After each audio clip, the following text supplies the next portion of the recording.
I'd like to call the meeting to order. Good afternoon. I am Tanya Cook, Vice Chairperson of the Metropolitan Utilities District Board of Directors, and I'd like to welcome you all to the committee meetings this afternoon, April 1st, 2026. Wow. This meeting is being live streamed from the boardroom at the M.U.D headquarters building located at 7350 World Communications Drive. A recording of this meeting will be uploaded to the M.U.D website after the meeting's conclusion.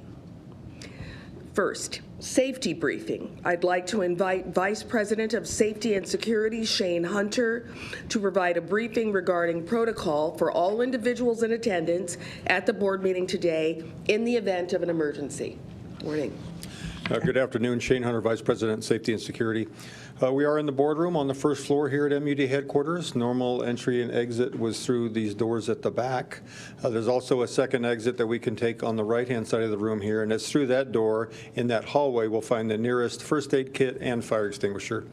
A little further down that same hallway on the right is the nearest AED. With the location of that AED in mind, show of hands, AED and CPR training in the room. Thank you. Should there be a medical emergency in this space today, 911 will be contacted by security, who will then escort them into this space. If we need to leave this room for any reason, we can use either of these doors. And if we need to exit the building, we'd prefer to use this door on the right, take two lefts in an independent parking garage. As a reminder, this hallway is also the severe weather shelter. We don't expect any today, but that concludes the safety briefing.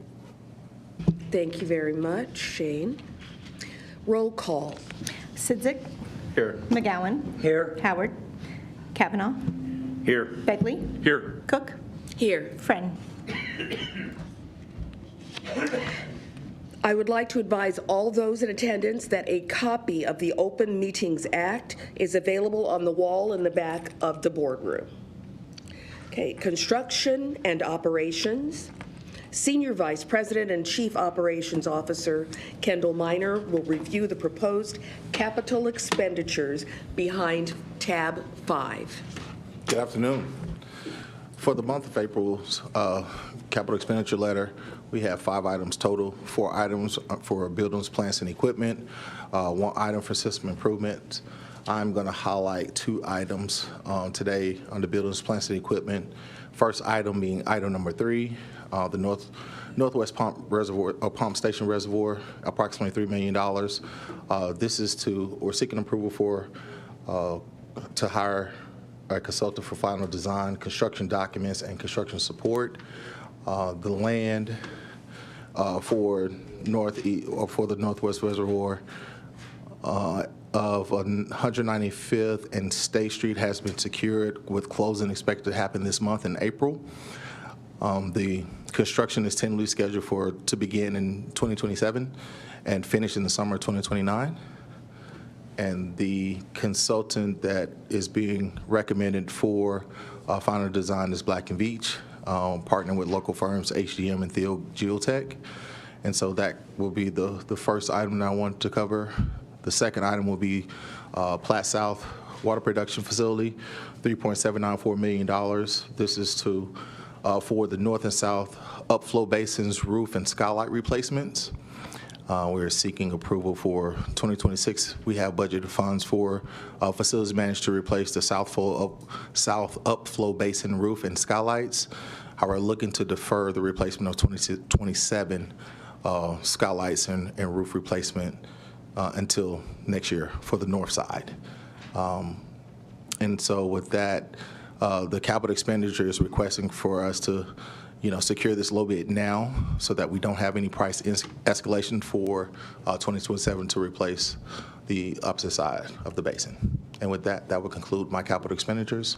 And I open the floor for any questions. Questions? Great. Thank you very much. All right. Thank you. Director of Plant Engineering, Trevor Tonjes, will review the acceptance of contracts and payment of final estimates behind tab 7. I'm rushing us. Tab 7. Okay, thank you. Trevor Tonjes, Director of Plant Engineering. This month, we have 10 projects on the finals letter. The first 9 of them I'm going to cover together as they were all lead service line replacement contracts. These projects were completed throughout 2024 and 2025. A total of 946 services were completed through these contracts. The average cost per service was $6,709. The individual prices for each of the services that were completed can vary substantially, whether it's under paving, how long the service is, the basement type, whether it's finished, unfinished, just a lot of factors that go into these. So they were bid as unit price contracts, so contractors were paid based on the work that was actually completed for each service. But the average for each one, as I said, came out to $6,709. The contract amount that's listed there, you can see quite a bit of variation on some of them between the contract amount and the actual paid. This was based on the estimated number of services for the contracted amount, so that was provided by the district. We provided them either like 200 or 600 services, varying amounts throughout those 2 years. And then, as I stated, they were paid based on what was actually installed. The bottom 4, you'll notice, are 200 services each. For those. That was a total of 800 services for 2025, and our goal was 650. So we intentionally went higher than we thought, just in case contractors could overperform and get as much done as possible with the pricing that we had. The contracts were also submitted to the Nebraska Department of Water, Environment, and Energy, and they reviewed those since we're seeking reimbursement or have sought reimbursement for those contracts as well. The other thing I wanted to highlight is related to that funding. So DWSRF funding was used, as well as some cash fund dollars that we exhausted in mid-2025. So of that, $6.35 million combined on all these contracts. Approximately $3 million, or 47%, was fully reimbursed through the state cash fund dollars that we received, and then the remaining $3.35 million went to our $40 million DWSRF loan funding that we have, and of that, about 62% is forgivable through the terms of the agreement with DWE. So very good story to tell there on the funding piece. I'll break there before I go to the last item. Any questions on the lead service contracts? Trevor, do you anticipate there being such a discrepancy between the unit price bid and the actual price as we go forward with this project? Yes, this will continue. We got the Department of Water and Environment and Energy to buy off with us when we bid these. We're aggregating the pricing so that it's consistent for each plumber and each contractor. That helps administratively on the back end when we're measuring things. Everyone's getting paid the same, but it is still competitively bid, so we can satisfy the grant requirements. But some of them have really ramped up and have 2 or 3 crews and are really hitting it hard, and then others may only have 1 crew and not going as fast. And we'll take all the help we can get and spend those dollars. So Thank you. yes, sir. And then finally, the last item on the list, item J there, was a project to replace dehumidification equipment at the Platte South water production facility. We did have one small change order that was previously approved on this one. That was to modify an equipment pad to meet the sizing of the equipment that we ended up getting. The project went successfully and was completed by Prairie Mechanical. And any questions before I go to the next item? Okay, item 3 behind, I'm sorry, tab 8, item, oh, I'm mixed up. Item 6 behind tab 8. This is change order number 1 for a 24-inch valve installation at 36 in La Platte Road. Valley Corp is the contractor on this one. On October 1st of 2025, the district entered into this contract with Valley to install 24-inch service valve, associated tap, and piping. This is for the Plattsmouth Wholesale Water Service Connection Project. It's part of a much larger project that the bulk of which Plattsmouth is putting their transmission mains in. The original contract price was $204,447.76. Change order 1 is a net add of $36,509.03. The change order was for additional 20-inch bends, Ts, backing blocks, and an additional manhole that was required to complete the connection to the much larger Plattsmouth project. The district will be reimbursed for these costs through the city of Plattsmouth through their wholesale water agreement. The work's already been completed, and we're requesting approval. Any questions on that one? Thank you. Okay, thank you very much. Director of Program Management, Emily Hovda-Walton, will present the change order number 5 for Platte West Water Production Facility Lime Grit Removal Systems update behind tab 9. Good afternoon, Emily Hovda-Walton, Director of Program Management. I have today change order number 5 for the Lime Grit Removal System upgrades at Platte West Water Production Facility. I can do it. The district has executed a contract with Building Crafts in November of 2023. Previously approved change orders make the total contract value just over $1.3 million. Change order number 5 adds around $73,109.89, bringing the revised contract amount to $1,406,773.58. Change order number 5 includes lime feed area improvements to enhance system performance and usability, and then the addition of some flushing taps to the classifier manifold to improve serviceability. Work is underway, and approval of change order number 5 is requested. Happy to answer any questions. Emily, Yes. excuse me. I'm sort of surprised to see 4 and now 5 change orders. Why is that? I don't think I've ever seen 5 change orders. Yeah, the project has been going on since 2023, and it's a little bit of an iterative process with Building Crafts being involved, as well as our site maintenance and operations staff, just making sure that the product that we're getting enhances the serviceability and then the useful life within the system itself. Thank you. All right. Thank you very much. I think there's some more you That's would like correct. to tell us. Yes, I also have the item behind tab A regarding the Walnut Hill Reservoir and Pump Station site. So I do have a graphic I think Jay will pull up here in a moment. But just as a reminder, last fall, the district has engaged Earnhardt Griffin and Associates to complete a professional engineering assessment of the reservoir and associated structures.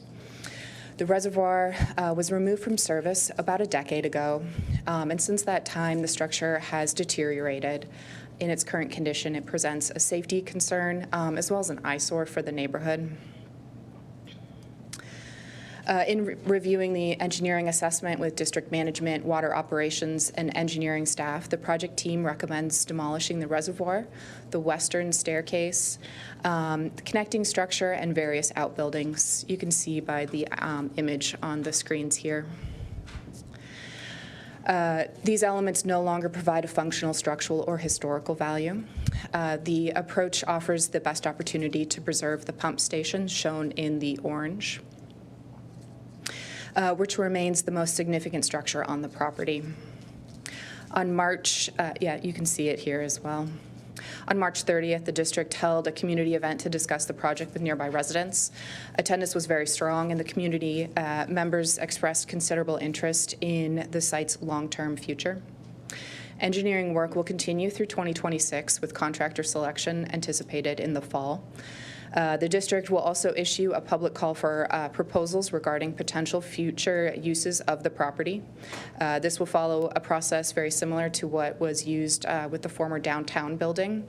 All proposals will be provided to the board for their review and coordination with additional key stakeholders.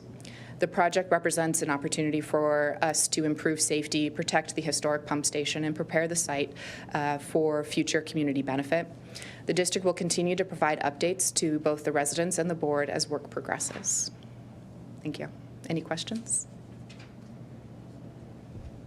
Thank you. I had that down to attend, so anybody from Walnut Hill, I apologize. Do you ever know you're supposed to be someplace but you're sitting there and you're like, I know I had something. Anyway, this is very important to the community, and I appreciate you making the effort to show up and keep them continually informed. Was there any question that came up that they were particularly concerned about that they expressed on Monday night? Yeah, there was just a lot of interest with the future use. So they want to be involved through the process and express their voices be heard through the proposal review process. So yeah, I think they're hopeful and excited about what will come there. Thank you. And Madam Chair and Emily and Mr. Doyle, I think it's important to reiterate to the great citizens of that neighborhood that our input is limited on what the future use of that land is. Am I correct in that assessment, that we can make recommendations and have wishes for what they'd like to do, but I think our input is pretty limited? Anybody can correct me if I'm wrong on that? Yeah, just to.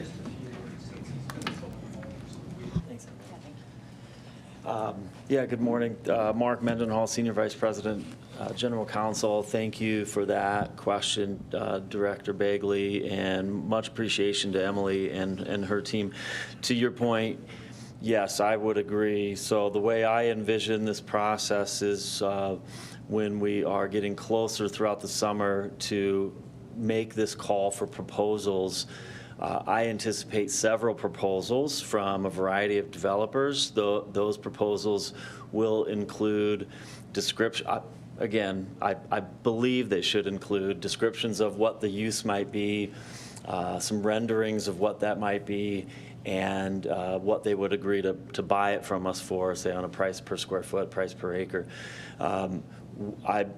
We will hear comments from the public throughout that process.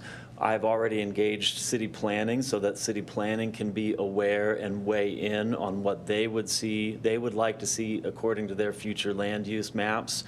But ultimately, I don't believe that the board here would be in the best position to make a determination between, say, 2 or 3 different offers if all of those offers are fairly similar, like maybe they are all various versions of light commercial and some light residential type of a future use.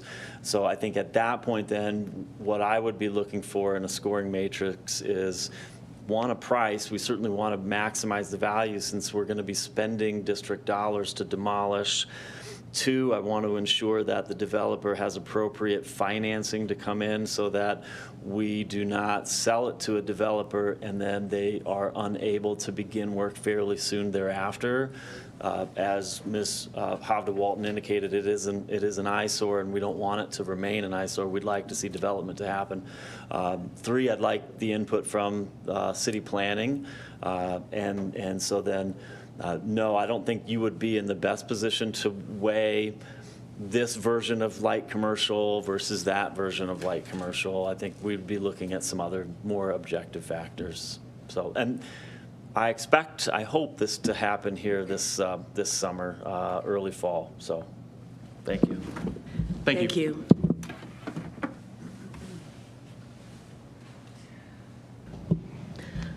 Vice President of Procurement and Enterprise Services, John Zellers, will now review the bids on materials and contracts behind tab 10. All right, good afternoon. John Zellers, Vice President, Procurement and Enterprise Services. I will be speaking to tab 10, and there are several items that I will be discussing, and most may be found on page 2. We are requesting the ratification for a 2-year contract renewal for success factors and workforce.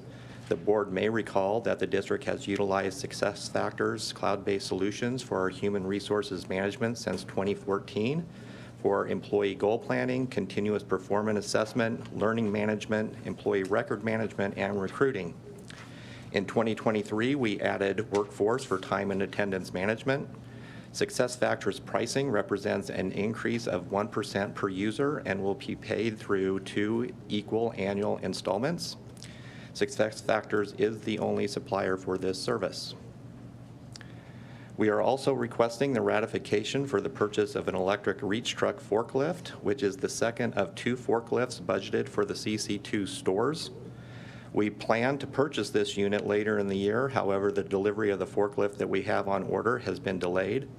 To keep on track with the CC2 inventory preparation, we made the purchase of the reach truck forklift, which was made through the second low bidder, as they had the unit in stock and would be able to deliver it immediately.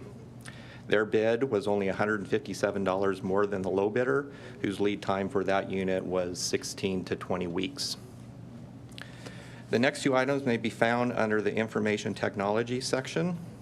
We accepted proposals for a 5-year contract for a benefit administration system that will enable human resources to move from the current manual and paper-intensive processes used to manage district benefit programs to an electronic cloud-based solution. The platform will streamline benefit administration and allow employees to make self-service benefit options through computers, iPad, and mobile devices during open enrollment and qualifying life events. The system will also provide payroll benefits, allowing secure automated file transfers of benefit enrollment data, updating and payroll elections.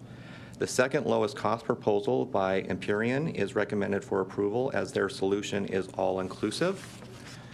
The proposal submitted by Aspire HR did not include the interactive decision support tools for employees making self-service benefit elections, which is a key objective of the project. In January, a 3-year software license agreement was brought to the board for field service management and service and asset manager. The board may recall that these software applications are cloud-based and replace the existing Work Manager and Salesforce Field Service Edge, otherwise known as CLIC, which are nearing their end of life and are required to be upgraded to meet operational needs.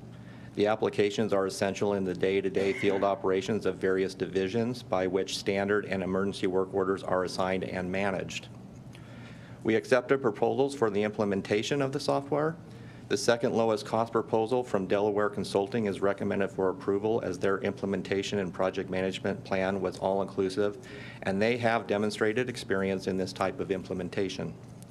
The lowest cost proposal from Havensight was incomplete and did not include the implementation of the field service management software. The last item may be found in the middle of page 3. We accepted bids for safety improvements on the LNG tank staircase. This project has a strict schedule, and workmanship is extremely important considering the staircase extends over 100 feet tall along the outside of the LNG tank. The low bidder recently performed staircase work at Florence, which experienced defective workmanship. There were also scheduling and communication issues during this project, all of which led to the recommendation to reject their bid. We are recommending the second low bid from Omaha Mechanical. Though Omaha Mechanical has not performed work for the district, they have successfully performed similar work, and their references provided positive feedback. And with that, I'd be happy to answer any questions. All right, thank you. Yeah. All right, Services and Extensions. Vice President of Engineering, Masania, will now review the proposed main extensions behind tab 11. Good afternoon, Masania, Vice President of Engineering. Behind tab 11, you'll find this month's letter that includes 3 water main projects. The impact of these projects collectively include available water service and fire protection for 121 residential lots, 5 multifamily lots, and 9 outlots. There's also an additional $170,000 in Pioneer Main fees and connection charge contributions being collected from these developers. I'd like to mention that the first project listed, WP 2286, is where the developer has decided to directly contract the water main construction work from a district-approved water main contractor and not use our advertising and bid process to secure a contractor. Therefore, the costs shown on this project only include the design costs, the district inspection, and testing costs. because we won't be administrating the construction cost through us.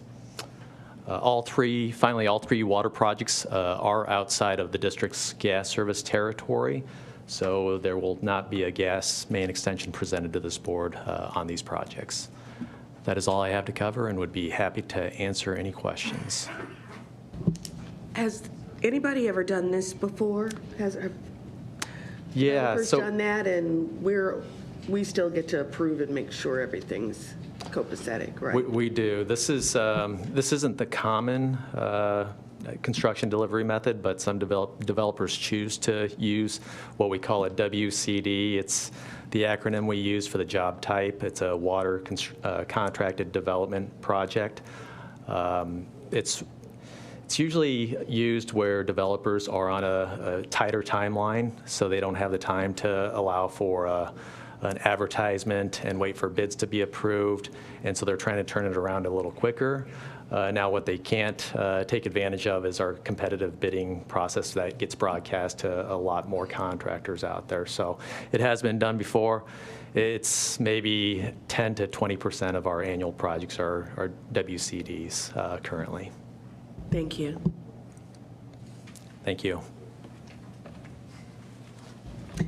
Personnel. Vice President of Human Resources, Bonnie Savine, will now review employee wage and/or salary increases and ratifications behind tab 12. Good afternoon. Bonnie Savine, Vice President, Human Resources. I'll begin with some recaps of employee counts at the end of March 2025 and 2026. March 31st, 2025, we had 891 regular full-time employees and 3 regular part-time employees for a total of 894. To end this March, we had 915 regular full-time employees with 4 regular part-time for a total of 919, and we also had 12 interns on staff as well. And then briefly, a review of jobs in various stages of placement. We have 9 jobs that are routing for approval of the job requisition, so the very first stage. We have no jobs posted right now, which is the first time I think I've ever said that at a board meeting.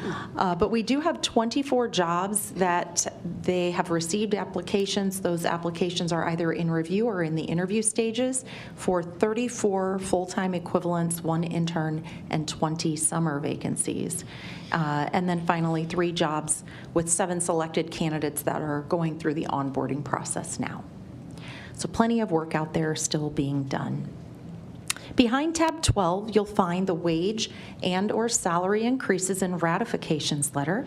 Human Resources is recommending the Board of Directors approve wage or salary increases for 13 of our employees this month. 8 of those employees are OAC. They are receiving increases due to promotion through the normal posting process. And then we also have 5 in the SPA section. 4 of those are OAC employees that are being promoted into an SPA role. And then we also have 1 additional SPA receiving a promotion. Are there any questions on that tab? Thank you. I have the next 2 tabs as well, so I will continue forward. The letter under tab 13 outlines a recommendation that the Board of Directors approve the promotion of Shane Dockin as Vice President, Safety and Security. Mr. Dockin joined the district on April 9th, 2018 as a safety specialist, bringing previous experience to his role.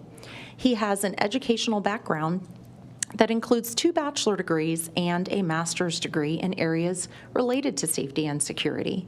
And additionally, he holds professional certifications in a few areas, but those include safety, protection, and business continuity. He is currently the manager of safety. In view of the additional responsibilities for the position of Vice President, Safety and Security, it is recommended that the President be authorized to increase the salary of Shane Dockin effective April 16th, 2026 under district policy and as outlined in the letter you see behind tab 13. Are there any questions? I think Should we make him Yes. stand up and say I was going to hi? say, Mark why Doyle, not? President. There Sorry, he is. Shane. Yeah, I appreciate the opportunity. Thanks, Shane. And I don't want to belabor this, but Shane, you get your Shanes mixed up, but Shane Hunter will be leaving us, and he's just been a stellar employee and a resource that I couldn't have dreamed of having. So, Shane, I don't want to embarrass you, but thank you for your service.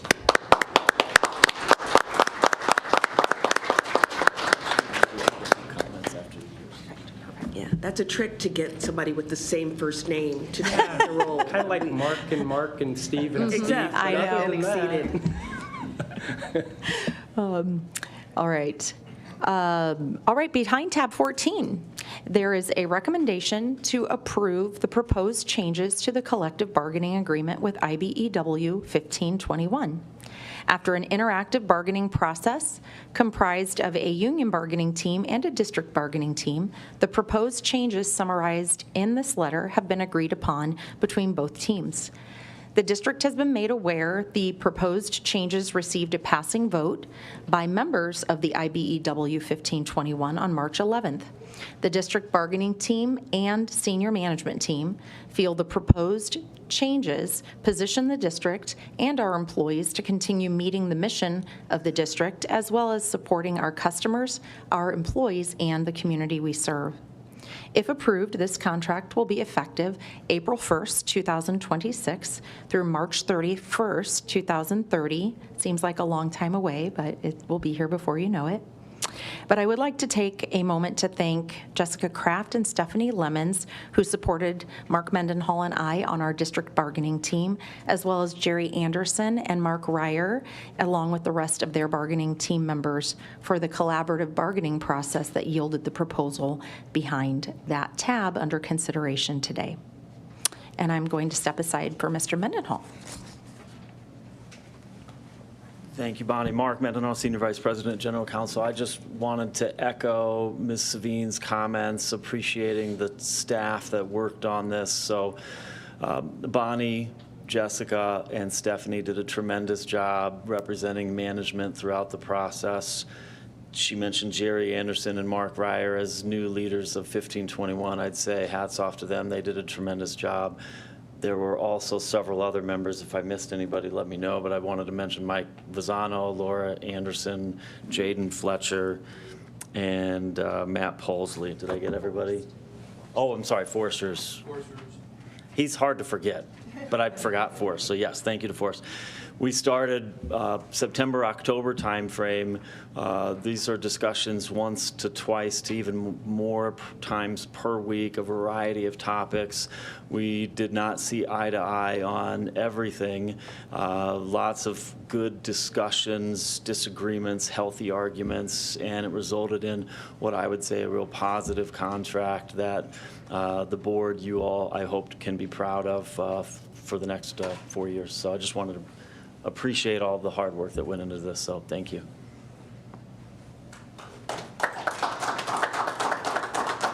No questions? Just a clarification, Bonnie. Yes. On the Blue Cross Blue Shield supplement, Yes. if an employee elects not to take that Blue Cross Blue Shield, do they still get the $200 for a supplement they do pick? No, that supplement, the subsidy for $200, that is specifically related to the group Medicare supplement plan the district would offer. And part of the reason for that is that supplement payment will be made as a single lump sum payment to the benefit administrator once a month. So it won't be distributed specifically to any individuals. What is the cost, approximate cost of Blue Cross Blue Shield before the subsidy? For this specific plan? Yeah, for the supplement for an employee, he gets $200 towards it. What is the cost? The 2026 rate was about $450. So $250 after the... Correct. It's not bad. That's a pretty good deal. In addition to their Plan B payment Right. that they would make. Correct. Thank you. You're welcome. Thank you. Mark Doyle, President. I'll make a few comments right now, and then I'll hold off for the regular board meeting. I want to emphasize what Mr. Mendenhall said. And from my perspective, when I look at this in my short tenure in this role, this is the third union contract, and I was so happy we got one done my first year as president, and here we are on our third one. With new leadership on the union side, fairly new leadership on our side if we remember that, it wasn't that long ago that we had Gary Troutman here. Jessica's been a great addition to the staff. Bonnie and Mark always, and Stephanie Lemon, right, from the accounting side with Steve and Robert, and the entire team. I know I always risk leaving someone out, but from my perspective, to move through this and get timely information that really makes sense, I have to say my years on the board, some of it, we spent a lot of time talking about formularies, for example, and you see people blanking out. No offense, but the information was so timely, so clear, and I felt like the back and forth was really good. So I don't ever want to take that for granted. And all in all, we're looking to keep our promises to our employees. That's one of our pillars that we set 10 years ago, 9 years ago, whenever. But also we want to keep our promises to the public. I always want to underscore that we have great benefits, we have great wages, we don't take them for granted, and we, to the best of our ability, to the best of my ability, ensure that we're living up to that every day. So thank you to everyone involved, and thanks to the board for supporting us and working with us and spending the time on this and the things that really do take time outside of the board meeting. We really appreciate it. So thank you, everyone. Well, I just want to add that we represent the ratepayers, and part of that representation is to make sure that we have a high-quality staff that works for the district, well paid. We want this to be a career job, not a stepping stone. And it just gets harder and harder to recruit and retain staff all the time. And I don't want to ever lose sight of that. Whenever I drive by a work site and I see an M.U.D vehicle, I have a sense of pride when I see that. I really do. And we don't cut corners on contracts. We agree to it. It's hard to get into the weeds and come to agreement. I don't know if the public understands that or not, how tough it is to actually get to where we can both say yes. So I appreciate it. I've been on negotiating teams before. It's not easy. So I appreciate everybody's work on this. I really do. Bonnie, just a quick question. When the union approves this, is it approved by just a majority vote? Or Yes. do they have to have 100% or what? No, majority, simple majority. Simple majority. Thank you. Correct. Cheers to democracy in the workplace. Hooray. And Jerry and Mark know what I'm talking about, as does Chris. Thank you. All right. Oh, boy. I just had a little shudder. Government Relations Attorney Rick Kubat will now review the third legislative report for 2026 behind tab 15. Good afternoon. Rick Kubat, Government Affairs. The first thing I'd alert you to is they did finally pass the two underlying budget bills this morning, which is a few days later than usual. So although the process moves slowly, at least they're making a little bit of progress down in Lincoln. In terms of the report, I do want to mention about 4 bills here. The first one, LB 761, the one that made changes to water well registration and permitting fees and NPDS permits. That also passed this morning with the emergency clause, so it will be presented to the governor. I apologize to Sarah Clayton for this one because I should have told her earlier, but I am going to, in an attempt to be mildly difficult, ask for one more changing of positions on bills, which is the third bill listed, LB 901, which is the Revenue Committee bill. As initially introduced, it contemplated increasing state sales and use tax. They jettisoned that completely, so that's gone. And LB 901 has been used as a vehicle for the Revenue Committee's priority bills, plural. There's about 4 or 5 different bills contained within LB 901 none of which include any increase to state sales tax. So it would be my recommendation that we move from a position of oppose to neutral on that bill. And I'm doing this after the fact because it passed this morning. So I hope you're okay. It makes it look like we didn't lose if we moved from opposed to neutral. The other three items that I wanted to quickly mention is LB 935 from Senator Bosin. That is a bill that clarifies that political subdivisions can get attorney's fees when frivolous claims are brought against the political subdivision or their elected officials. That bill, similar to 901, became a vehicle for numerous other legislative proposals, but in this case, they did keep the provision that the district supported. That bill seems to be moving along and is currently on select file, and absent something unusual, expecting that one to go forward. The next one I wanted to mention is LB 1033 from Senator Spivey that makes changes to the low-income home energy assistant program that would allow for higher payments in extenuating circumstances. That bill came out of committee 7-0 with one person present not voting. It's relatively, I wouldn't say relatively, it is a non-controversial bill. The question becomes whether or not they can find a vehicle to attach it to, and I'm hoping that they're going to be able to do so, but time will tell. The last bill I wanted to mention is on that same page, LB 1096 from Senator Bostar. This is a bill that incorporates I would say probably several different legislative items, but one of the things that it does is it prohibits companies and government entities from entering into agreements that grant foreign adversaries access to critical infrastructure subject to narrow exemption. That bill has been significantly modified via an amendment. We like that amendment. Also contained within that bill is an expansion of the public records exemptions to include critical water infrastructure. That piece of the bill we really like. The amendment is a lot better than the original version of the bill, and that bill seems to be moving along and is currently placed on select file. So with that, I'll conclude and am happy to answer any questions. Rick, are we changing our position then to support? On 901, could we just move from opposed to neutral? And I apologize. 1096. 1096. At this juncture, I'm content with the neutral position. That bill has numerous parties involved.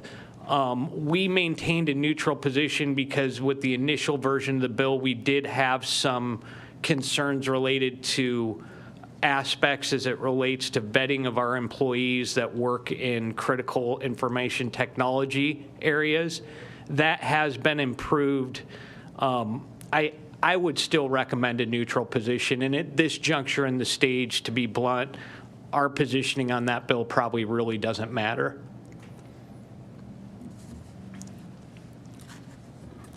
I have nothing more. Thank you.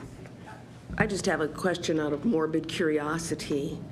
Does the Constitution say we're supposed to have the budget done by day 50? Is that?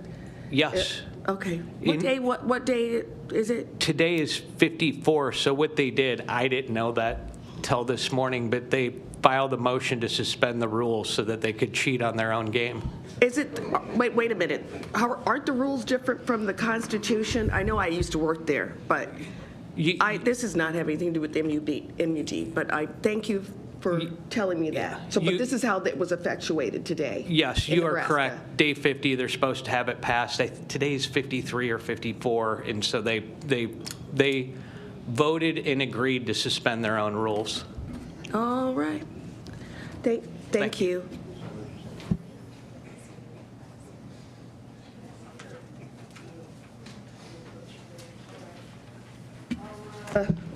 Senior Vice President and General Counsel Mark Mendenhall will now review the surplus property declaration and proposed conveyance behind tab 16. All right, once again, Mark Mendenhall, Senior Vice President, General Counsel. I have the next 3 items. Beginning behind tab 16 is a recommendation with, well, really 2 recommendations for Chair Kavanaugh when you make this. One is to declare this property surplus, and then 2 is to authorize the president to quitclaim the property to the city of Omaha. So I believe showing up on the screen here shortly is a map, and you will be able to see what is the M.U.D Airport. Zooming in on that yellow circle is approximately the corner, the northeast corner of 132nd and M.U.D Airport Plaza. This is a small brick structure that was a part of the M.U.D water system. This was a pump house we acquired when the city of Omaha essentially annexed the city of M.U.D, and we took over possession of their water distribution system. We continued to utilize that small pump house building for 28 or so years until 2000, when we essentially abandoned it. Based on its proximity to the airport, specifically the runway, as well as the position of the city of Omaha, that they own the dirt and that we just own the brick building itself, I believe there is no commercial value in the property, and it makes sense to quitclaim that to the city of Omaha. Is that going to relieve us of any maintenance or upkeep of that, or is there any at all to begin with? Yes, exactly. That's the benefit of it, is that we will no longer have to maintain. There's a roof on it. There's 4 walls. I mean, there's always maintenance, even with small structures. So yes. Okay, thanks. Okay, moving on. Behind tab 17, as Mr. Minor indicated. This is the discussion on the Northwest Reservoir site. You may recall I was in front of you all back in March, I believe it was, of 2025, where the board authorized management to enter into a purchase agreement for approximately 20 acres of land at approximately 195th and State Street. This property is intended to serve as a new reservoir and a pump station to support the district's growing distribution system within this area. Since we entered into that purchase agreement, we conducted a number of exercises that I would call due diligence, and this included site analysis, engineering analysis, and then working with the county and the city and the seller for subdivision agreements, public improvement agreements, and then most importantly, a platting of this site. And so what you see on the screen here is a preliminary concept that our contractor Olson had put together. Much appreciation to our water design engineer, I believe that's his title, Bob Taylor. Bob's worked with this for probably more than a year, but certainly worked closely with this for about a year. This is what we intend to build. We first have to close on the property, so closing is scheduled for tomorrow morning, and after which we will then initiate the design work and hope to start building this next year. I believe it envisions an initial 12 million gallon reservoir and pump station building, with the opportunity to build an additional future reservoir and expand on that pump station as the system continues to grow. I think everything's on track to close tomorrow, so we're excited. Happy to answer any questions. What is the purchase price? So what we are wiring tomorrow, I would say, is a little bit over $1 million, and that includes the price per acre, but we also have to acquire several easements from the seller and an easement from a neighboring property owner. So ultimately, we're going to be building a 48 42-inch water main along State Street, so we require some additional land for easement for that, as well as some easements for grading and an easement for potential future sewer. So all in tomorrow, wiring a little bit over $1 million, and then there'll be another 130,000 or so for another easement, which will we're still fine tuning, but that should play out in the next couple weeks, I hope. So, okay. Thank you. I got one more. Bear with me, and then I'll get out of the way for the actuaries to come up here. There's a lot of lawyer jokes, so I got to throw an actuary joke at you. Okay. Let's see. We are now moving on to, I believe it's tab 18. Thank you. Yes. Governance Committee. We don't have discussions with the Governance Committee all too often, but we're excited to bring this one.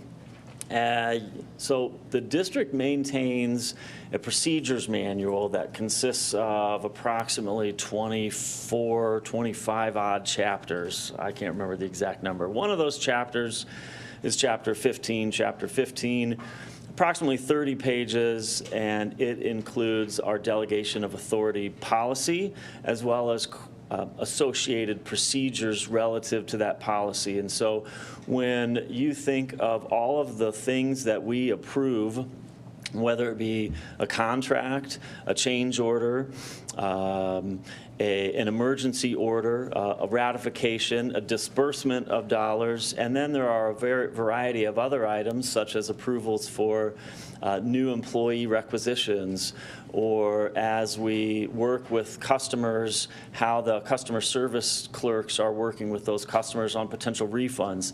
That delegation of authority policy tries to break all of that out within those 30 pages. Over the course of, I wouldn't say my full career, but dating back to Joe Schaffert's era, we discussed, can we improve this policy language to better simplify it? One example is within the contract authority, there is language whether or not this is a professional services agreement, a construction agreement, a services or maintenance agreement, and it becomes somewhat confusing for staff and frankly myself or the CFO to determine what this fits under. And so an effort began really around that time, and we worked with Mark Myers and now with Steve Dickus to try to improve that. So the recommendation today does not change the dollar amount delegation. So staff has the same dollar amounts. That hasn't changed. So whether it be the president's delegated authority or a director's delegated authority, that does not a board of director, but a direct staff director, that doesn't change. What we've tried to do is simplify it to make it improve clarity and make it essentially easier to read. I want to recognize Sarah as someone that's really helped on this, as well as Mark Willis and John Zellers. Engineering has been helpful. This is a process not only on Chapter 15, but we've embarked on an effort to address all of that procedures manual, all those 968 odd pages. But this is the only one that needs to go in front of you all. And this is, I hope that it will be an improvement for staff. But again, no substantive changes to the values that we can approve, just improving clarity. And with that, happy to answer any questions. Okay, thank you. Thank you. All right. Senior Vice President and Chief Financial Officer Steve Dickus will present the actuarial valuation report on the retirement plan found behind tab 19. Good afternoon, Steve Dickus, Senior Vice President, Chief Financial Officer. I'll be discussing the information behind tab 19 related to the district's pension plan. This includes a summary memo and 3 documents prepared by our actuarial consultants at CAVMAC. The first of the 3 CAVMAC documents is the actuarial valuation report as of January 1st, 2026.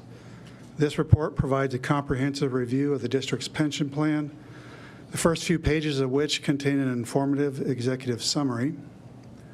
It also contains a couple key pieces of information, including the actuarial funded ratio and the amount of the district's actuarially determined contribution needed to fund the plan.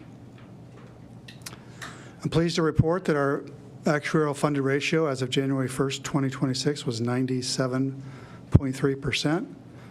This is an improvement compared to last year's ratio of 93.7%, and it continues to reflect a very strong financial position for the pension plan. The second item from the valuation report is the district's actuarially determined contribution for 2026. This amount has been calculated to be $11.1 million. Both CAVMAC and management is recommending that the district contribute $12 million to the plan during 2026. It should be noted that the 2026 budget includes a district contribution of $14.3 million. While the recommendation of $12 million is less than the budgeted amount, it does exceed the actually determined contribution by approximately $900,000 or 7.7%. This is consistent with the district's historical practice of contributing more than the actually determined amount. The additional amount will contribute towards the unfunded actuarial liability and serve to offset the impact of any unfavorable results that may occur in 2026 compared to actuarial assumptions. The next document in your materials is the GASB 67 and 68 report. This report provides information needed to record the net pension liability and pension expense in the annual financial statements in accordance with governmental accounting standards. The one item that I would like to highlight in this report is pension expense, which was determined to be $5.1 million in 2025. This is lower than the pension expense recognized in the prior year, which was $12 million. And this decrease is primarily driven by non-cash actuarial adjustments and the impact of strong investment returns that fluctuate from year to year. Robert Kreiser will discuss this further when he presents the district's 2025 financial results during the next agenda item. Next, I would like to introduce Megan Skiles, an associate actuary with CAVMAC. Megan will present a few key highlights, and followed by Megan's presentation, we'll bring up Pat Beckham, a principal actuary and consulting, principal and actuary consulting actuary, with CAVMAC. And at this time, I'd like to introduce Megan. Thank you. Good afternoon. Thank you, Steve. As you said, my name is Megan Skiles, and this is Pat Beckham, and we're here with Kavanaugh McDonald to present your January 1st, 2026 valuation report. To start with, we'll give a brief overview of the funding of retirement systems on the next slide. So retirement systems are obviously very long-term in nature. Someone who's a new hire, maybe 20 years old, who starts working now may still be receiving retirement benefits 75, 80 years from now. And so those benefits are your obligation to the plan, your liabilities. So in order to fund the plan, to fund those liabilities, we need a way to value the liabilities today. So we use a lot of actuarial assumptions to do that. We have assumptions about how somebody's salary is going to grow, how long they're going to work, when they're going to retire, which allows us to estimate their benefit at retirement. Then how long are they going to live after retirement? How long will we have to be paying those benefits out? And then we have an assumption to discount those benefits back to the valuation date, back to January 1st, 2026, in order to come up with a single liability number. Of course, the one thing we know is that actual experience is not going to unfold exactly as we expected. It's not going to match our assumptions exactly. So in the actuarial world, we call that risk. Whether it's good or bad, anything that's different from our assumptions, we would classify as risk because it results in volatility in the contribution amount that we calculate. And to fund the plan, we're using those contributions that the district makes in addition to investment earnings on your plan assets. And those combined are used to fund the benefits or the liabilities of the system along with your administrative expenses. And we always want to keep those balanced or kind of equal, which is why we do these regular evaluations every single year in order to recognize experience as it unfolds, in order to adjust that contribution amount to keep that equation equal. A key thing to remember is that our assumptions don't affect the true cost of the plan. The true cost is the benefits that will be paid that the members accrue. We're just estimating those benefits in order to come up with a recommended contribution amount for you. It's your plan, you're the fiduciaries, so ultimately the contribution amount that we recommend, you can take our advice or you can adjust it, do what you want with it. Moving on to the next slide. Diving a little bit further into the funding process.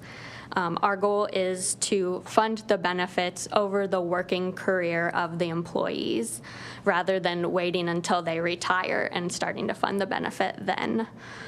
This allows us to use the investment returns throughout that person's career, allow those to build up with interest to pay those benefits when they're due in the future. So we use the data from the system, and we use our mathematical models or analysis to determine your liability or those benefits that are going to become due based on the data and our assumptions. We then take that liability number that we've calculated and compare it to the plan's assets, and any difference is what we call an unfunded actuarial liability. We then use your funding policy to determine the amount that we need to recommend or have you contribute in order to pay down that unfunded actuarial liability in a systematic manner, as well as any contribution for the normal cost or the ongoing cost of the plan.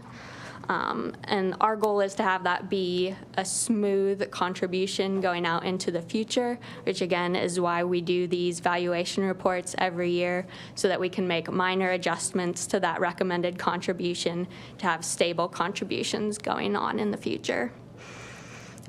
Your actuarial cost method is a level contribution as a % of pay, which means that even if that rate or that contribution rate stays the same going forward, we expect the dollar amount to increase because we expect the total payroll to increase going on in the future. Another reason to use that level % of pay is just to promote contribution equity among generations of employees and taxpayers. We just want everybody to be paying their own way, not supporting another generation before or after them. Going on to the next slide. We'll start diving into what impacted the January 1st, 2026 valuation results. So if you remember, I was here last fall, and we briefly discussed the experience study after Pat and I had a very in-depth conversation with the committee going into every single assumption change. But at the board meeting, you did adopt all of the recommended changes.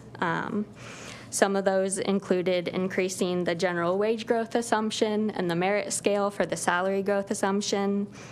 Another key assumption change was adopting the most recent set of mortality tables that are designed specifically for public retirement plans.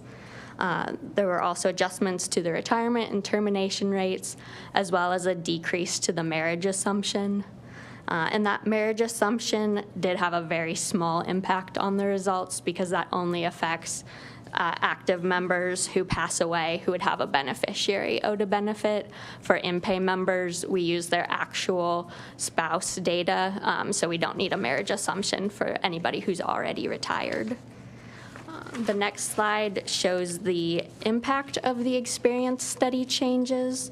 So this was the first valuation using the new assumptions. And as we expected when we presented the experience study, it did end up reducing liabilities. These costs do differ slightly from what we showed in our experience study because that was on the 2025 valuation results. So this is a slightly different data set. The membership changed in that year between the valuations. So liabilities actually decreased further than we expected under the 2026 valuation due to the experience study changes.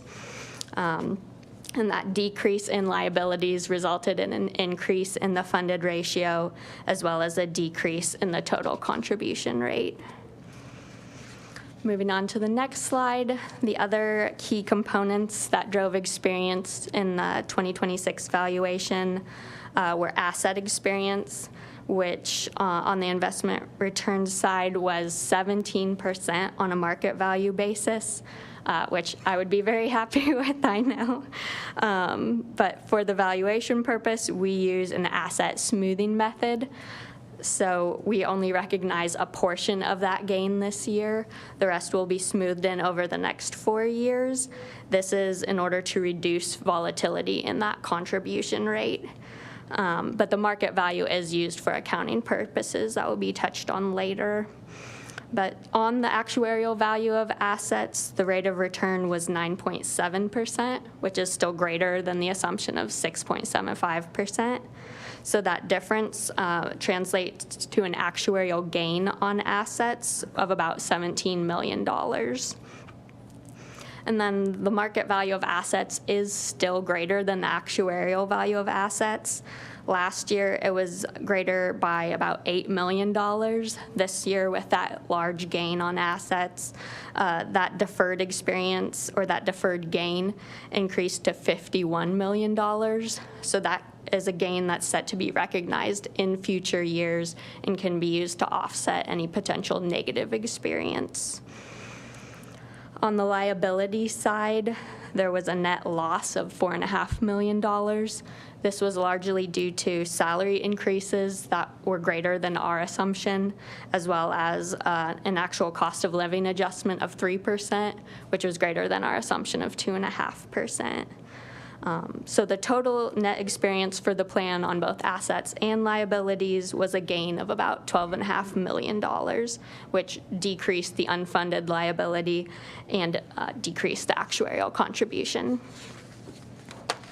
Going on to the next slide, we'll go over plan membership briefly. This is the basis for the valuation results. The membership data really drives the liabilities.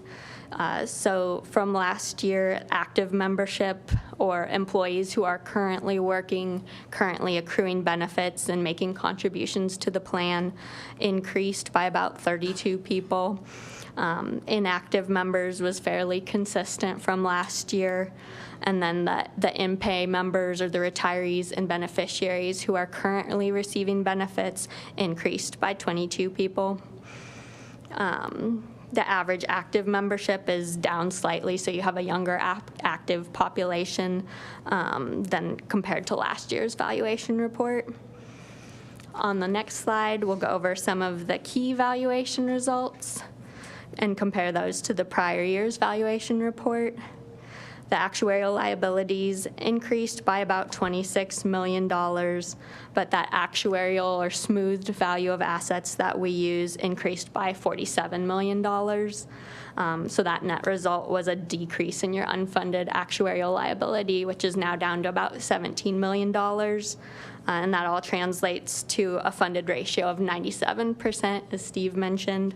Or if you look at the market value of assets, that's 105% on the funded ratio without any adjustments or smoothing. Going to the next slide, we just have some historical context to give to that funded ratio. So going back the last about 16 years, you can see that the funded ratio had been much lower, down around 83% at the beginning of this period, which was mainly due to the Great Recession in 2008 and some benefit improvements that had been granted. But over time, you can see that the funded ratio has improved and is at that very strong point where you're at today. And that's largely due to strong investment returns and the board's dedication to contributing amount greater than the actuarial recommended contribution. And another key thing to note on this slide is that 80% threshold, because the state of Nebraska has that requirement where if you fall below 80%, you have to go report to the Nebraska Retirement Systems Committee. But that's not anything that you have to worry about. And with that, I'll pass it along to Pat to discuss the contributions. Emily, can I ask Real quick question, with regards to that 80% threshold to go down to Lincoln, when you go down to Lincoln, does the state require you to use actuarially and versus market returns? Or can you use do they use market returns when they go down to meet the threshold or not, or the actuarial return? I believe that's based on the actuarial value of assets. If you would go back to that slide for just a minute, I just wanted to point out asset smoothing is great, but sometimes it kind of can mask the true story. So when you look at this slide, if we looked at funded ratio on market value of assets, in 2010 it was 75%, and this year, of course, it's 105. And from that time, the investment return assumption was 7.25%, and we're at 6.75. So I point that out because this is an amazing story. Like whenever we want to point out the model plan, you guys are it. This is not a small thing. To move the funded ratio 10 or 15% is a pretty big deal. 30% over this period is almost unheard of. And as Megan said, it's come from a lot of really good decisions on governance from the board as well as the staff. So congratulations on that. I wish I could stand before every one of my clients and give them this kind of news. So you're special. The next slide, please. As Megan said, we had favorable experience this year. You know, contributions plus investment income pays the benefits. So when investment income's up, contributions go down. So you see the rate went down. In the 25 valuation, it was 13.72%. We're down to 11.88% for the district rate. Employees are paying 9%. The beauty of being close to full funded is almost the entire contribution is going to pay for the benefits that your current active members are earning. So that's sort of the ideal actuarial world. We take that rate times payroll, and that gives us the actuarial rate. And payroll was up about 7%, but the rate came down more than that as a percentage. So we were, again, at about $11.1 million for an actuarially determined contribution compared to $12 million last year. So down about $900,000. And you can see the recommendation is basically for the contribution this year to come down by the amount that the actuarial rate went down. So we're keeping a margin, but we're recognizing that things are looking pretty good. We're kind of taking our foot off the gas pedal a little bit. The next slide shows you the sources of change in both the contribution rate and the funded ratio. I'm not going to spend a lot of time, as Megan did a nice job going over that earlier, but you can clearly see why investment experience is so important. Just in 1 year, it lowered the contribution rate 1.3% and moved the funded ratio over 2.5%. So that's always the big driver of results when we do the valuation. When you have a year like we had in 2025, it's great news. If you go back to 2022, it wasn't so much fun. So opposite direction. This slide shows really the contribution policy that the district's been using. And Megan mentioned this, that about back in, I think it was 2012, you moved to kind of this stable contribution policy where if the rate went down, the money coming in kind of stayed level. Now it has to move because valuation results move fairly erratically at times. But you can see for the most part over that period, more money has gone in than the actuarial rate. That's why you're 100% funded, where you would not have been otherwise. Okay, and the strong returns certainly did not hurt during this time period. So you got the best of both, really, putting extra money in when returns were high. I'm going to switch a little bit here on the next slide. This is something we call a sensitivity analysis, and it's just to help people understand how variances in what we expect to happen or what our assumptions are can impact the contributions. And this is just plus or minus 10%, and there's nothing magical about 10%. It's just a typical risk analysis, and it's just 1 year. So this looks at the orange bars are if our assumption is met in 2026 and beyond, so 6.75. And you can see the contribution this year, this is actuarial contribution, 11.1, and then it goes down over time because we're recognizing those deferred gains that Megan talked about. And as the funding gets stronger, the contributions rate can go down. If we had a 10% higher return, 16.75 in 2026, and then 6.75 every year thereafter, again, you can see as that works through the smoothing method over this 5-year period, it's going to drive contributions down. And if we have the other side of that, we miss our assumption by 10%, so a minus 3.25% return in this year, and 6.75 thereafter, then we see that trending up, the contributions going up, because that's how we recoup the loss, is with contributions. The next slide is just looking at projected funded ratio. Again, we aren't using anything but the actual, assuming that the assumptions are met every year. And this is just to kind of show you how the deferred investment experience unfolds over time. So it takes it a little while to get there, but eventually we get up to that 105%, which is our funded ratio on the market value of assets now. So we're recognizing that as we go through. And we've raised that because the next slide, the goal is to get to full funding. And we're not there, but we're close. And if we were to meet our assumption in future years, we'd be there in a couple of years. So now the challenge is, what do we do?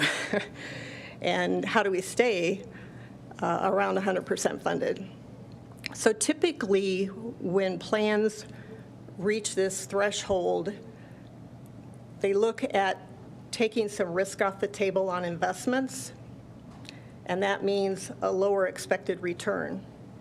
And I think when PNC did their asset liability study a year or two ago, they talked some about a glide path to lower the investment return assumption as the plan moved beyond 100% funded. We want to be cautious because once you change that assumption, we really don't want to change it back. We need that stability. So we're recommending that we work together with staff and with PNC and try to develop some kind of a criteria as far as when to make that change and how much to make. You can make it incrementally. It doesn't have to move 0.25% at one time.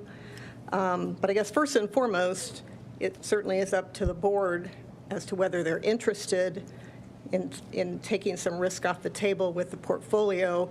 Obviously, that means less volatility in returns. That's the positive to help us stay fully funded. If so, I think that would be a really good project to try to get done this year so we have it in place before we need it. Any comments on that one? Have you, in your discussions, have you ever set a goal, 6.75, as we drop it down, if we're at 100% and we start dropping it down? Is there a goal we want to get to on the return assumption? I think there is, but I think the district has to weigh in on ultimately how much risk you want to take off the table, right? So the less assets you have in risky equities, the lower the return. So, you could go all the way to 100% fixed income. I doubt that's what you want to do. But you sort of, I think, look at the asset allocation first, see what that portfolio return is, and then we kind of figure out a way to incrementally move in that direction. It could take 10 years. We could never get there. It just depends on the funded ratio, which obviously is going to be heavily driven by investment returns in the future. So I think that's, again, where PNC comes in as an important partner here to work with you. That's their expertise and not really ours, but I think, yes, the short answer is I think there would be a goal. Now, I know there's companies or plans that have a higher than 6.75. Is there a lot that are lower than 6.75 threshold? I wouldn't say a lot, but there are some that are lower. In fact, this will, I was looking at the next couple of slides, but basically there are some large systems that are under 6.75, even under 6.5. There aren't a lot of them, but again, it's driven by the asset allocation and kind of the board's risk appetite, right? So when you set an assumed return, there's a distribution and a probability that those returns will occur, and you may want more than a 50% probability of meeting your assumption. So if your expected return is 6.75, a board may decide, well, we want our assumption to be lower than that, so we have a higher probability of meeting that or exceeding it because it's so important. So those surveys are kind of hard to look at, but there are some below. As a matter of fact, we might have a slide we While could you're look. thinking, Pat, Mark Doyle, President, I guess I would want to see us take this off into our committee, and I'm sure you can come up with some modeling that shows us what happens while factoring in market conditions, actuarial contract, the whole bit. I think this will be a real pretty detailed analytical discussion as if we go down in 0.05% increments or however we do it. I would say at this time, we don't really have a goal. I think we just want to make sure that we manage our risk. Sure, taking some risk off the table sounds good, but I would think, I know I do, and I would hope the committee, we'd want to really see some modeling on it and what happens when you turn those levers. Absolutely, and I Because think that's a big discussion to have right here, I think. Yeah, absolutely. We're just trying to kind of introduce the concept, bounce it off you a Yeah. little bit, but yes. But I like it. We've worked really hard to get to the point where we're at, and we're not artificially showing a return that makes it look better, and I really like all that. As far as and I want to try to make this brief because we're going a little long here. When I hear all the good news, and I know actuarials, they like giving us good news, but they always have that. One thing you're certain about is uncertainty, right? Absolutely. Okay, that's my joke for the day. But, I sat here starting in January of 1993 when this pension plan had a 50% Social Security offset. We chipped away at that through bargaining over a decade or two to get to zero. It took a long time to recover. By that I mean you take your pension check, you take half of your Social Security, knock it off, and that's your pension. Some of our pensioners, they're probably not alive. That's what their pension was. Oh, there are some. Then somewhere along the line, we added 0.15 to the factor and went from 2 to 2.15. When we all hear this, it's easy to say, why aren't we modifying our pension formula? So I want to say out loud to our policymakers, please resist that. We're in a great place, and there'll come a day where this news isn't so great. This pension plan never retires. So I have to say it out loud, even to myself, because if you look at this, you think, wow. And it's hard to resist because it's not fun to tell our employees that we're not going to modify the formula. It's a formula for me too. So you understand why I'm saying this out loud. Yeah, absolutely. So you can give us the good news and don't worry about it because I feel it. I know, but you know what I mean. Last year wasn't the same way. So. Right. And to your point, the return in 2022 was a minus 17%. There. And we've had 3 double-digit years. Have a couple of those in a row. Yeah, Yeah. We have and to now we're be talking cautious. to the legislature, arguably. Probably not. Probably not. But we've come a long way. And I will also say, our employees contribute 9%. And our owners contribute whatever we decide with your actuarial recommendation every year. This is really important, and we have to respect our owners with this. That's my lecture for the day. It's a good one. If we could look at slide 23, just super quick to address Director McGowan's question on plans that are under 6.75. That's just a visual, but it'll show you that the very bottom are plans that are actually less than 6.5%. So the bright red at the bottom on the far right-hand column. And then you've got 6.5 is kind of the light blue, and then between 6.5 and 7 is that kind of first little pink bar. So that just gives you an idea of where the big universe, this is the NASRA Public Funds Survey, about 130 large public plans. So we'll go back and wrap up. I know we're over slide 16. You always kind of like to know, what the rest of Nebraska looks like. And I would just caution, be careful, like comparing, because there are many, many, many, many variables, including assumptions, which have a big impact here. But this is showing you the funded ratio of other Nebraska plans. Most of these are 2025 valuations, because you're, again, kind of ahead of the pack with your 2026 results. But you can see, the Nebraska plans, 4 of those 5 plans are 100% funded or more. But after that, you guys are at the top of the pack here.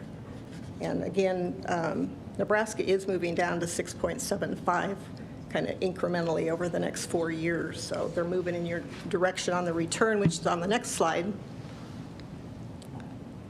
And I would mention the first 2 on the left that are at 6%, those plans are closed to new hires and have been for a while. So there's a reason that those appear to be way lower than everybody else's. So I'd almost throw those out on a comparative basis for an ongoing plan like M.U.D's. So again, all looks really good. I don't want to overdo it, but it does make me happy that you guys are so have done so well with lowering your discount rate and improving benefits. It's amazing. So just to wrap up, I think we've covered everything. Again, we had a good year, favorable experience, big part of that investment return, but we are recommending that you contribute $12 million, which is above the actuarial rate. That's just insurance, so that if it bounces back up next year, you won't go above the 12 million, and the contribution is more stable. So it's worked well in the past. I don't see any reason to change that. Our big challenge is we're almost fully funded. Now we got to stay there, and investment volatility is not our friend when it comes to that. But really good decisions have been made in the past. I don't have any reason to think they won't continue to be made. So it's actually an honor to work on your plan, and being a ratepayer too. Owner. Appreciate it. So thank you for your time. Your information's always really valuable. It's really always appreciated. Board comments for Pat? It's always easy to follow, and the way you present it, we can understand it. Great. It's good to hear. Appreciate seeing you again. We've seen you with our plan for a few years, and it's great to have that consistency.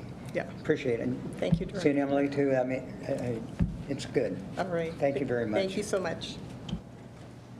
Thank you.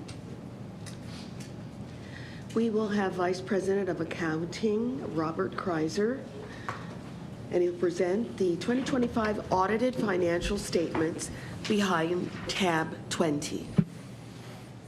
Thanks. Good afternoon. Robert Kreiser, Vice President of Accounting. The information related to the 2025 audited financial statements and compliance report is located behind tab 20. Jay, you can hold off for this one till the next. We don't need the slides right now. Sorry. This includes a summary memo and the 2025 financial statements and supplemental schedules and the compliance report. A meeting of the audit committee was held on March 16th. Representatives from the district's external auditing firm of RSM presented the results of the audit during that meeting and addressed questions from committee members at that time. I am pleased to report that RSM has expressed an unmodified or clean audit opinion, meaning our financial statements present fairly the financial position of both the gas and water departments as of December 31st, 2025. Also in 2025, RSM performed a single audit over the district's federally expended funds. That includes the Pipeline Hazardous Materials Safety Administration, or the PHMSA dollars, and the Lead Service Drinking Water Revolving Loan Fund, or the Lead Service Line Replacement dollars. RSM reported the district was in compliance with all direct and material compliance requirements for both major programs. This is great news and a credit to the entire accounting staff and others across the organization who contribute to the accurate reporting of the district's financial statements and compliance report. Nicole Hamlin, manager with RSM, is here in attendance today. And before I turn it over to Nicole, I want to thank RSM for their partnership and collaboration throughout the audit and appreciate that. And I'll now turn it over to Nicole to make a few comments related to the audit. Thanks, Robert. Good afternoon. My name is Nicole Hamlin. I'm a manager out of the Omaha office with RSM. Robert just stole everything I was going to say, so I can keep my remarks very brief. We had another very successful audit this year. It was compounded with the single audit. That was an extra layer of work. We had to ask a lot more questions and make a lot more requests of the accounting staff, and I've had the good fortune of working with members of the accounting staff for a few years, and they were very responsive and allowed us to stay on track and complete all of our audit procedures on time. So we really appreciate that. They're very prepared when we start field work and very patient when we're asking all of our questions throughout the audit. So we have no audit issues to report, no material weaknesses, no significant deficiencies. It was a completely clean audit opinion. Any questions that I can answer? Okay, thank you. Thank you very much. All right. Is there, okay, Part B? Good afternoon again. Robert Kreiser, Vice President of Accounting. Jay, if you want to pull up those slides. I'll provide a brief recap of the financial results for 2025. This information is summarized in a document behind tab B entitled 2025 Financial Review. These financial results were shared with the Audit Committee at the meeting on March 16th. The full results were also included in the December report on income and finance, which was distributed on March 31st. Beginning on slide 2, we have a high-level summary of revenue, expenses, and net income combined for the gas and water departments. Overall, on a net income basis, the district performed generally consistent with budget for the year, with 2025 combined actual net income coming in $1.2 million higher than budget. Combined net operating revenue for the gas and water companies totaled $274 million. This was $28.7 million, or 9.5% lower than budget. This variance was primarily driven by an unbilled adjustment of the district's unbilled revenue methodology. The result of changing our unbilled revenue methodology was an adjustment of $22.9 million. I want to be clear that this is an accounting adjustment, had no impact on any customer billings or cash balances. This was a non-cash adjustment. The chart on the lower left presents operating expenses and other, which totaled $191.7 million combined. This was $29.9 million favorable to budget. As been mentioned a couple times today, one of the significant factors related to this is the year-end adjustments related to pension and OPEB, which resulted in $25 million reduction to expense. Other significant factors related to this very favorable variance include $6 million in greater than budgeted settlement revenue and $1.5 million lower than budgeted interest expense due to the delay of our water bonds until 2026. As I previously mentioned, this resulted in combined net income that was slightly higher than budget in 2025. As shown in the bottom right chart, combined net income was $82.3 million, or $1.2 million higher than budget. Next slide, please, Jay. This slide presents the changes in unrestricted cash balances over the past 5 quarters. These unrestricted cash balances exclude bond project funds and bank accounts restricted for other purposes. The gas department ended 2025 with $176.5 million of unrestricted cash. The number of days cash on hand decreased from 421 days in December of 2024 to 327 days in December of 2025. While the water department ended 2025 with $111.2 million of unrestricted cash, up $9.7 million compared to December of 2024, representing 354 days cash on hand. Next slide, please. Finally, page 4 provides a list of other key financial metrics for the district. One important measure is the debt service coverage ratio. The district continues to be in compliance with this requirement related to the water and gas revenue bonds. These bond agreements require that the district maintain rates or charges for services that will provide an amount sufficient to pay current expenses and to generate net revenues at least equal to 1.2 times the amount of average principal and interest requirements of the outstanding bonds. Generally, debt service coverage ratios above 2.0 are considered strong, and both the district's gas and water departments finished 2025 well above those marks. The next 2 metrics address the district's commitment to fulfilling the promises made to our employees. I think we've talked enough about the pension today. On the OPEB side, the district contributed a total of $10 million in 2025, with $5.3 million of this invested in the OPEB trust, and an additional $4.7 million paid for retiree medical claims and fees out of operating cash on a pay-as-you-go basis. The funded ratio for the OPEB plan at December 31, 2025 was 94%. And as has been noted to this board before, claims began being paid out of the trust for OPEB on January 1, 2026. Finally, you can see a list of the most recent credit ratings assigned to the district by the 3 primary rating agencies. The district's financial health was affirmed in 2025 and 2026. In March 2025, S&P Global affirmed their rating of our gas department bonds of AA+. Fitch affirmed their ratings of our gas department bonds of AA+ in September of 2025.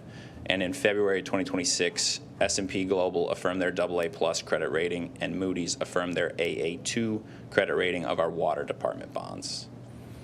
In summary, the district exited 2025 in a very solid financial position. I'd be happy to answer any questions.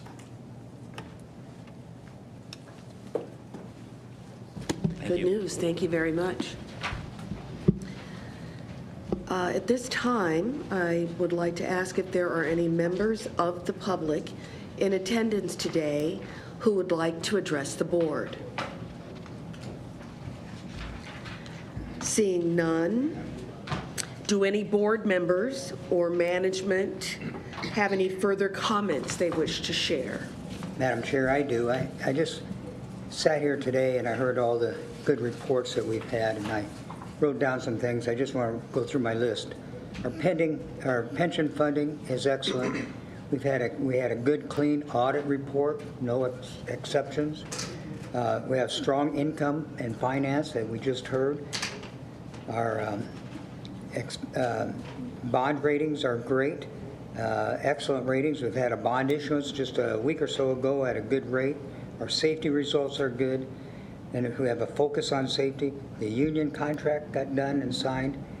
What a list of good accomplishments. I just want to say thank you very much to management and all the employees for your hard work and dedication. It's been great reports today. Thank you. Thank you, Director McGowan. Thank you very much. Good governance is so important. All right. Anybody else? This meeting has now concluded. We will reconvene for the regular monthly board meeting in 10 minutes, and I'm gaveling us out at 2:36.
It is 2:48. I'd like to call the meeting to order. I'm Tanya Cook, Vice Chairperson of the Metropolitan Utilities District Board of Directors. I'd like to welcome you all to the regular monthly board meeting this afternoon, April 1st, 2026. This meeting is being live streamed from the boardroom at the M.U.D headquarters building located at 7350 World Communications Drive, and a recording of this meeting will be uploaded to the M.U.D website after the meeting's conclusion. Roll call.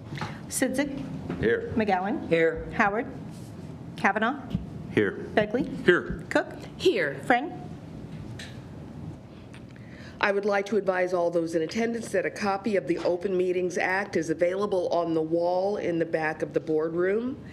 And now, for those who wish to participate, we will recite the Pledge of Allegiance.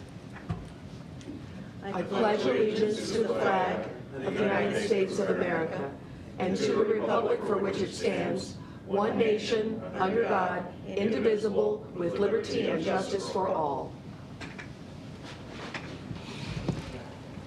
All right. Approval of minutes for the committee meetings and regular board meeting for March 4th, 2026. So moved. Second. Any discussion? Roll call. Sidzik. Yes. McGowan. Yes. Kavanaugh. Yes. Begley. Yes. Cook. Yes. Director Sidzik, please proceed with agenda items 5 through 10. Okay, thank you. I move to approve the capital expenditures as presented in the committee meetings by Senior Vice President and Chief Operations Officer Kendall Minor and as outlined in his letter to the committee dated March 26, 2026. Second. Any discussion? Roll call. Sidzik. Yes. McGowan. Yes. Kavanaugh. Yes. Begley. Yes. Cook. Yes.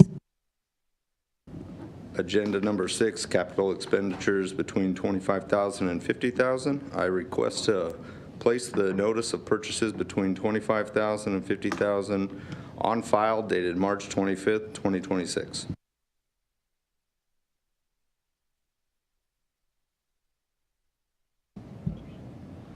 Agenda number 7, acceptance of contracts and final payments.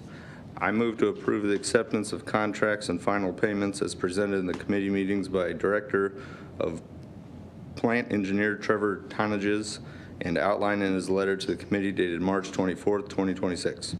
Second. Any discussion?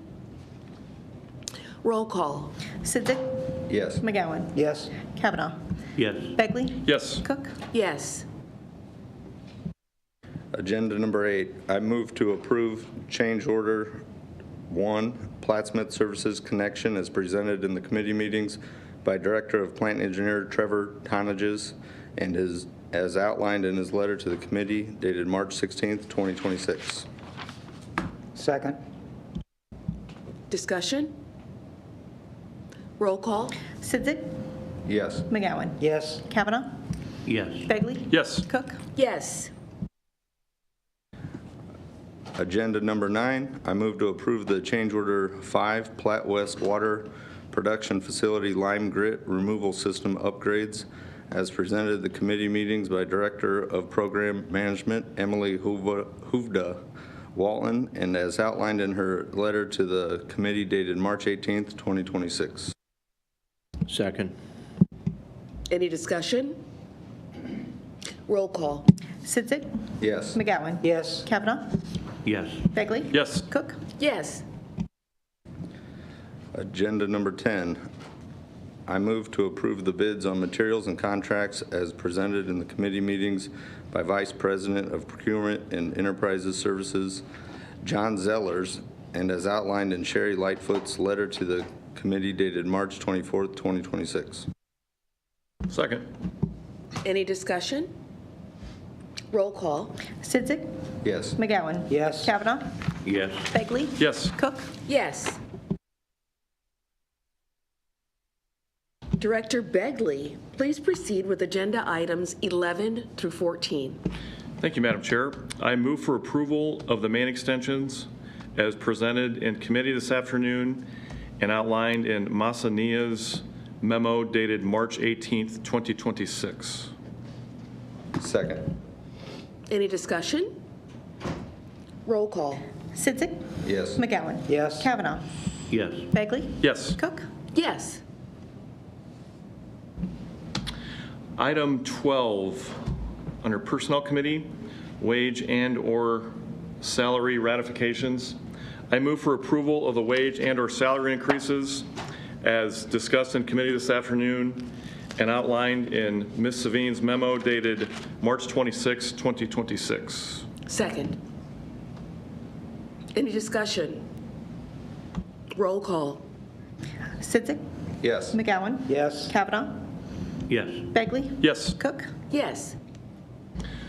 Item 13, selection of Vice President for Safety and Security. I move for approval of Shane Dockin to be promoted from Manager of Safety to Vice President of Safety and Security as presented in committee this afternoon and outlined in Ms. Savine's memo dated March 23rd, 2026. Second. Any discussion? Roll call.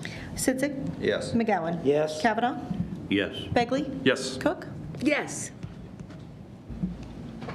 Item 14, I move for approval of the collective bargaining agreement with IBW 1521, effective date April 1, 2026 through March 31, 2030, as discussed in committee this afternoon and outlined in Ms. Savine's memo dated March 20th, 2026. Second. Any discussion? Roll call. Sidzik. Yes. McGowan. Yes. Kavanaugh. Yes. Bagley. Yes. Cook. Yes. Yes.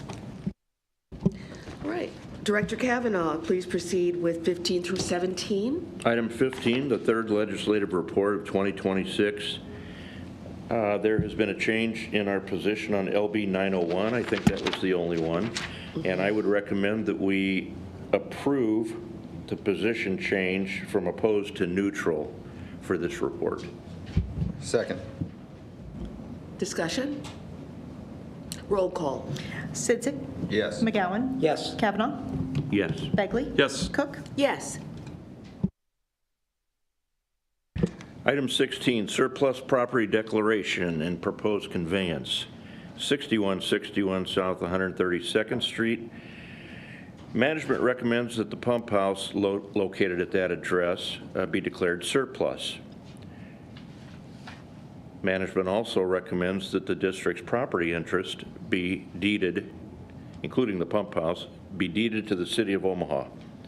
A resolution authorizing the quitclaim deeding of the pump house has been prepared for consideration on the agenda that was presented today. I recommend that we approve both the property interest be deeded to the City of Omaha and a quitclaim deed be approved. Second. Discussion? Roll call. Sidzik.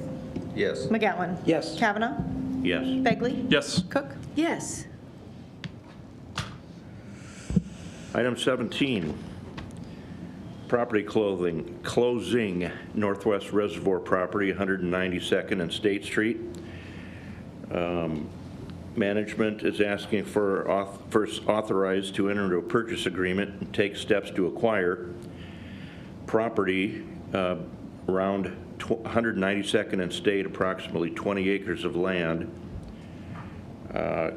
And I'm recommending the board authorize management to take the necessary steps to finalize the close of the purchase of this property.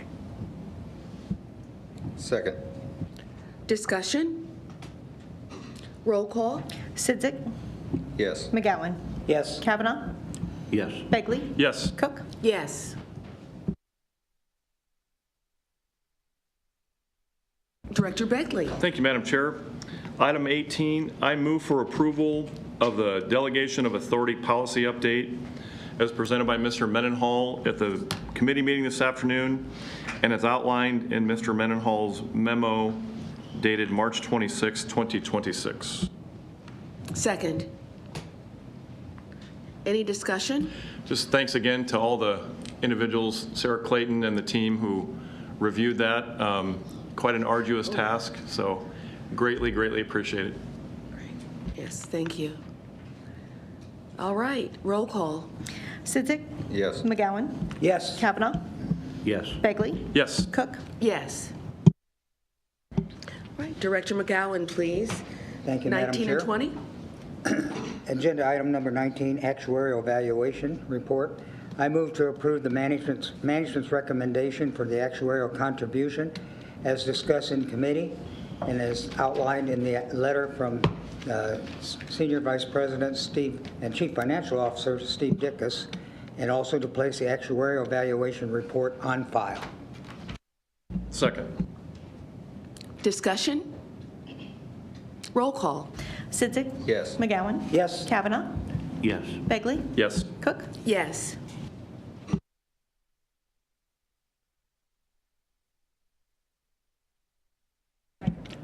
I'm sorry. Agenda item number 20, I move to place the 2025 audited financial report on file. Great, thank you very much. All right, agenda item 21, Director Begley. Thank you, Madam Chair. For the President's Performance and Salary Review, I move to approve an increase to the President's salary for 2026 in accordance with the previously approved SPA salary adjustment. This includes a 4% general increase plus any remaining increase to the top of the existing scale, and to request that this be effective March 1st, 2026. Second. Any discussion? Well, I just want to say, as I mentioned earlier, I feel very happy with where the district is in many key metrics. This morning we heard of several of them with the contract, union contract, with the pension plan and everything. So management, including Mark Doyle, management and the employees ought to be thanked, and it's well deserved. Yes. I just want to clarify that the remaining existing scale would amount to about 0.02%, just so we have that on the record. So it'd be an increase of 4.02% that we're requesting. Thank you for that clarification. I just want to state that my reasons for supporting this were listed before. All those reasons that were listed are all excellent, and you're more than deserving of 4%. Well, I want to, Mark Doyle, President, thank you for your support. You know I have a good team behind me, so, and in front of me. Couldn't do it without you. You know that. I don't want this to come off condescending, but it's pretty hard to put your faith, you as the representative of all our customer owners, in us, and contribute to our pension and contribute to our benefits and all the things that you do. And when we ask you to take more money from our owners, you do it. That's not easy. That's not taken for granted. So the best I can do is remove barriers to keep enabling this really innovative, forward-thinking team that you have. And thanks for your support. I hesitate to say this, but this is my 400th board meeting. 400th. Wow. Catching up with Jack Frost. Ha! I'm going to have to do the math. I'm not sure anymore. It could be right there. January of '93. So started with your dad, Tim, your mom, Jack, and Tom Dowd. Well, we had a little bit of history there. Tom and I became very close, and it's an honor to be here. Thank you. Time flies. Thank you very much. Well deserved. All right, where are we on this piece of paper?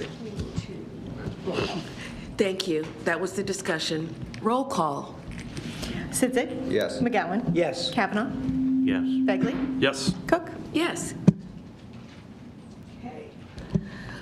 Other matters of district business. Do any board members or management have any further comments they wish to share today? Okay. Don't see that any. I would entertain a motion to adjourn. Yes, please. I'll entertain a motion to adjourn. So moved. Second. Any discussion? Roll call. Sidzik, Yes. McGowan, Yes? Kavanaugh, Yes. Begley, Yes. Cook. Yes. Sort of the way. We are adjourned. It's 3:02. Nice work. That was incredible. Oh, my God.